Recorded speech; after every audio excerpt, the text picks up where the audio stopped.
Your time starts now. നമസ്കാരം. എൻ്റെ പേര് എലിസബത്ത് ആൻ അജി. ഞാൻ ഒന്നാം വർഷം MBBS സ്റ്റുഡൻ്റ് ആണ്. ഇന്ദിരാഗാന്ധി മെഡിക്കൽ കോളേജ് പോണ്ടിച്ചേരിയിൽ പഠിക്കുന്നു. ഇന്ന് എൻ്റെ വിഷയം enzyme profile of myocardial infarction ആണ്. ഞാനിത് മലയാളത്തിലാണ് പ്രസന്റ് ചെയ്യാൻ പോകുന്നത്. ഹൃദയ സംബന്ധമായ അസുഖങ്ങൾ.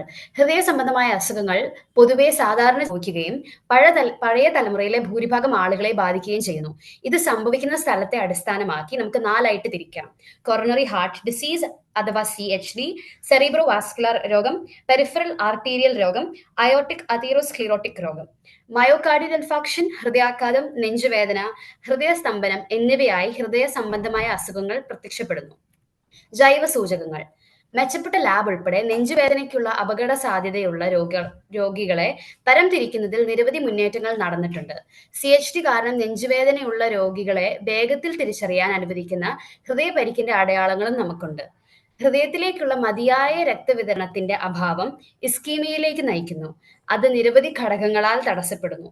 സാധാരണയായി MIയുടെ അടിസ്ഥാന കാരണമായ അന്തർലീനമായ രക്തപ്രവാഹത്തിന്റെ പശ്ചാത്തലത്തിൽ ത്രോംബസിന്റെ രൂപീകരണം, കൊറോണറി ധമനികളുടെ ഇടുങ്ങൽ എന്നിവയാണ്. ഹൃദയ സംബന്ധമായ ക്ഷതങ്ങളുടെ ജൈവ സൂചകങ്ങൾ. ഹൃദയപേശികൾക്കുണ്ടാകുന്ന നാശത്തെ തുടർന്ന് ആ പേശികളിൽ ധാരാളമായി അടങ്ങിയിരിക്കുന്ന ട്രാൻസ് അമിനേസ് എന്ന എൻസൈം രക്തപ്രവാഹത്തിലേക്ക് പുറന്തള്ളുന്നു. ഇത് രക്തത്തിലെ എൻസൈം അളവ് വർദ്ധിപ്പിക്കുമെന്നും 1954 അനുമാനിക്കപ്പെട്ടു. ഹൃദയപേശികളിലെ കോശങ്ങൾ നശിക്കുമ്പോൾ അവയ്ക്കുള്ളിലെ പ്രോട്ടീനുകൾ രക്തത്തിലേക്ക് കലരുന്നു എന്നതായിരുന്നു ഇതിന്റെ പിന്നിലെ തത്വം. ഇത് MI ഉണ്ടാകുന്നതിനെക്കുറിച്ചും അതിന്റെ വ്യാപ്തിയെക്കുറിച്ചും സമയം സംബന്ധിച്ചും ഉൾക്കാഴ്ച നൽകുന്നു. ഇത് ശരിയായ ചികിത്സാ ക്രമീകരണത്തിന് നിർണായകമായി. അസ്പാർട്ടേറ്റ് ട്രാൻസ് അമിനേസ് അഥവാ AST. വൈദ്യശാസ്ത്ര രംഗത്ത് ഹൃദ്രോഗം നിർണയത്തിനായി ആദ്യമായി ഉപയോഗിച്ച ജൈവ സൂചകം ഗ്ലൂട്ടമിൻ അസ്പാർട്ടേറ്റ് ട്രാൻസമിനേസ് AST ആയിരുന്നു. ഇതിനെ നേരത്തെ glutamic oxaloacetic transaminase എന്നാണ് വിളിച്ചിരുന്നത്. എന്നാൽ AST പരിശോധനയിൽ തെറ്റായ ഫലങ്ങൾ വരാനുള്ള ഉയർന്ന സാധ്യത, ഈ പരിശോധനയുടെ കഠിനമായ രീതി, രക്തത്തിൽ ഈ എൻസൈമിന്റെ അളവ് വളരെ കുറഞ്ഞ സമയം മാത്രം ഉയർന്നു നിൽക്കുന്നതും ഇതുപോലുള്ള കാരണങ്ങളാൽ ഇത് ഉടനെ തന്നെ മാറ്റപ്പെടുകയും പകരം ലാക്ടേറ്റ് ഡീഹൈഡ്രജനേസ് എന്ന എൻസൈം പ്രധാന മാർക്കറായി ഉപയോഗിക്കാനും തുടങ്ങി. ലാക്ടേറ്റ് ഡീഹൈഡ്രജനേസ് ശരീരത്തിൽ മിക്കവാറും എല്ലാ കോശങ്ങളിലും നടക്കുന്ന ഗ്ലൈക്കോലിറ്റിക് പാത്വേകളിൽ ഇത് പങ്കുചേരുന്നു. അതിനാൽ ഹൃദയപേശികളോട് മാത്രമായി ഇതിന് സവിശേഷമായ ബന്ധമില്ല. പ്ലാസ്മയിൽ LDയുടെ 5 വ്യത്യസ്ത രൂപങ്ങൾ കാണപ്പെടുന്നു. ഇതിൽ LD1 പ്രധാനമായും ഹൃദയപേശികളിലും LD5 പ്രധാനമായും അസ്ഥിപേശികളിലും കരളിലുമാണ് കാണപ്പെടുന്നത്. രക്തത്തിലെ LD1, LD2 എന്നിവയുടെ അളവ് താരതമ്യം ചെയ്താണ് ഹൃദയാഘാതം നിർണയിച്ചിരുന്നത്. സാധാരണ നിലയിൽ രക്തത്തിലെ LD1നേക്കാൾ കൂടുതൽ LD2 ആണ്. എന്നാൽ ഹൃദയപേശികൾക്ക് നാശം സംഭവിക്കുകയും LD1 രക്തത്തിലേക്ക് പുറന്തള്ളപ്പെടുകയും ചെയ്യുമ്പോൾ LD1ന്റെ അളവ് LD2നേക്കാൾ കൂടും.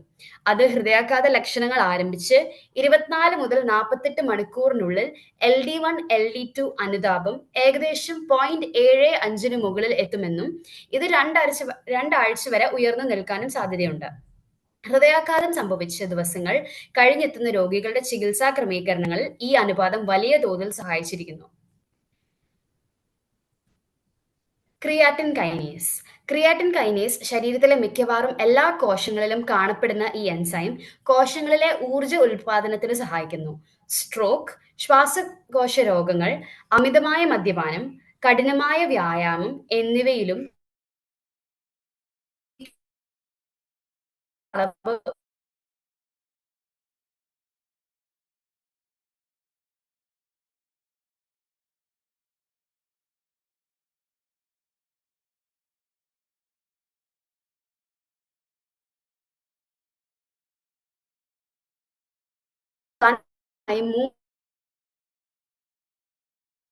മൂന്ന് ഐസോഫോമുകളിലായിട്ടാണ് കാണപ്പെടുന്നത് ഉണ്ടായവയാണ്. ഹൃദയപേശികളിലെ CKMB എന്ന വിഭാഗമാണ്. രക്തത്തിൽ CKMBയുടെ അളവ് കൂടുന്നത് ഹൃദയപേശി കൂടുതൽ കൃത്യതയുള്ളതും ഹൃദയാഘാതത്തിന് പിന്നിൽ പെട്ടെന്ന് കണ്ടെത്താൻ കഴിയുന്നതുമായതിനാൽ CKMB ദീർഘകാല മാർക്കറായി കണക്കാക്കപ്പെട്ടിരിക്കുന്നു. ഇത് ഇന്നും വ്യാപകമായി ഉപയോഗപ്പെടുന്നു. പതിറ്റാണ്ടുകളോളം ഹൃദയാഘാതത്തിന് ശേഷം ആവശ്യമുള്ള ചികിത്സാ ക്രമീകരണങ്ങളുടെ അടിസ്ഥാന ശീലമായിരുന്നു AST, LD, CK എന്നീ 3 ജൈവ സൂചകങ്ങൾ. ഹൃദയാഘാതത്തിന്റെ ആദ്യ ഘട്ടങ്ങളിൽ CKയും വൈകി ഉള്ള ഘട്ടങ്ങളിൽ LDയും ഇവയ്ക്കിടയിലുള്ള സമയത്ത് ഉപയോഗിച്ചിരുന്നു. 1970 ഈ കോശങ്ങൾ ഓരോ ടിഷ്യൂവിനും ട്രോപ്പോണിൻ മയോസിൻ ഘടനാപരമെന്ന് കണ്ടെത്തി. തുടർന്ന് മാത്രമായ തിരിച്ച വിദ്യ വികസിപ്പിച്ചതോടെ പ്രതീക്ഷാ നിർഭരമായ മാർക്കറായി ട്രോപ്പോണിൻ മാറി. കാർഡിയാക് ട്രോപ്പോണിൻ പേശി സങ്കോച സമയത്ത് കാൽഷ്യം അടിസ്ഥാനമാക്കി മയോസിൻ ഹെഡും ആക്റ്റിൻ ഫിലമെന്റുകളും തമ്മിൽ പ്രവർത്തനങ്ങളെ നിയന്ത്രിക്കുന്ന 3 പ്രോട്ടീനുകളുടെ ഒരു കൂട്ടമാണ് ട്രോപ്പോണിൻ. സാധാരണ നിലയിൽ രക്തത്തിൽ കാർഡിയാക് ട്രോപ്പോണിന്റെ അളവ് വളരെ കുറവായിരിക്കും. ആദ്യകാല പഠനങ്ങൾ പ്രകാരം രക്തത്തിൽ ഇതിന്റെ CTNI അളവ് 10 നാനോഗ്രാം പെർ മില്ലിലിറ്ററിന് താഴെയാണ്. എന്നാൽ അക്യൂട്ട് ഹൃദയാഘാതം MI സംഭവിച്ച രോഗികളിൽ ഇതിന്റെ അളവ് 100 നാനോഗ്രാം പെർ മില്ലിലിറ്ററിന് മുകളിൽ വരെ പോകാറുണ്ട്. മറ്റ് മാർക്കറുകൾ ഉപയോഗിച്ച് കണ്ടെത്താൻ കഴിയാത്ത മൈക്രോസ്കോപ്പിക് തലത്തിലുള്ള ചെറിയ ഹൃദയക്ഷതങ്ങൾ പോലും കണ്ടെത്താൻ ട്രോപ്പോണിൻ പരിശോധനയിലൂടെ സാധിക്കും. എന്തുകൊണ്ടാണ് ട്രോപ്പോണിൻ കൂടുതൽ വിശ്വസനീയമായത്? CKMB പെട്ടെന്ന് ഉയരുന്നു, പക്ഷെ 2 മുതൽ 4 ദിവസത്തിനുള്ളിൽ അത് അപ്രത്യക്ഷമാകുന്നു. അതുകൊണ്ട് ഇത് പെട്ടെന്നുള്ള രോഗനിർണയത്തിന് മാത്രമാണ് ഉപയോഗിക്കുന്നത്. LD വൈകി മാത്രമാണ് കണ്ടെത്താൻ പറ്റുന്നത്, അതായത് 24 മുതൽ 48 മണിക്കൂർ വരെ. പക്ഷെ ഇത് ഒരാഴ്ചയോളം നിൽക്കും. എന്നാൽ ട്രോപ്പോണിൻ ഇത് പെട്ടെന്ന്, അതായത് 3 മുതൽ 12 മണിക്കൂറിൽ കണ്ടെത്താം. കൂടാതെ ഇത് 2 ആഴ്ചയോളം രക്തത്തിൽ നിലനിൽക്കുകയും ചെയ്യും. TNT 8 മുതൽ 21 ദിവസം വരെയും TNI 7 മുതൽ 14 ദിവസം വരെയും ഉയർന്ന നിലയിൽ കാണപ്പെടും. അതിനാൽ ഏറ്റവും ഉയർന്ന കൃത്യതയോടെയും സെൻസിറ്റിവിറ്റിയോടെയും കൂടെ ഹൃദയാഘാതം തിരിച്ചറിയാൻ ഏറ്റവും ദൈർഘ്യമേറിയ സമയം നൽകുന്നത് കാർഡിയാക് ട്രോപ്പോണിനുകളാണ്. ഉപസംഹാരം: ഹൃദയപേശികളുടെ നാശം തിരിച്ചറിയുന്നതിനായി നിലവിൽ ഏറ്റവും കൂടുതൽ മുൻഗണന നൽകുന്ന ജൈവ സൂചകമാണ് കാർഡിയാക് ട്രോപ്പോണിൻ. ഇവയ്ക്ക് ഹൃദയപേശികളോട് മാത്രമുള്ള സവിശേഷതയും ഉയർന്ന ക്ലിനിക്കൽ സെൻസിറ്റിവിറ്റിയും ഉള്ളതിനാൽ ഹൃദയത്തിനുണ്ടാകുന്ന വളരെ ചെറിയ ക്ഷതങ്ങൾ പോലും വളരെ കൃത്യമായി കണ്ടെത്താൻ ഇവയ്ക്ക് സാധിക്കുന്നു. MI ബയോമാർക്കറുകളുടെ ചരിത്രം ഗുണനിലവാരത്തിൽ നിന്നും അളവിലേക്കുള്ള ഒരു യാത്രയാണ്. LDH, AST തുടങ്ങിയ പൊതുവായ മെറ്റബോളിക് എൻസൈമുകളിൽ നിന്ന് മാറ്റങ്ങളോട് പെട്ടെന്ന് പ്രതികരിക്കുന്ന ട്രോപ്പോണിനിലേക്ക് നമ്മൾ മാറുന്നതിലൂടെ കോശങ്ങളുടെ മരണം നിരീക്ഷിക്കുന്നതിൽ നിന്ന് മയോകാർഡിയൽ പരിക്ക് വേഗത്തിൽ തിരിച്ചറിയുന്നതിലേക്ക് നാം മാറി. ആദ്യകാല ഇടപെടലിലൂടെ അത്യന്തികമായി കൂടുതൽ ജീവൻ നമുക്ക് രക്ഷിക്കാൻ സാധിക്കുന്നു. നന്ദി.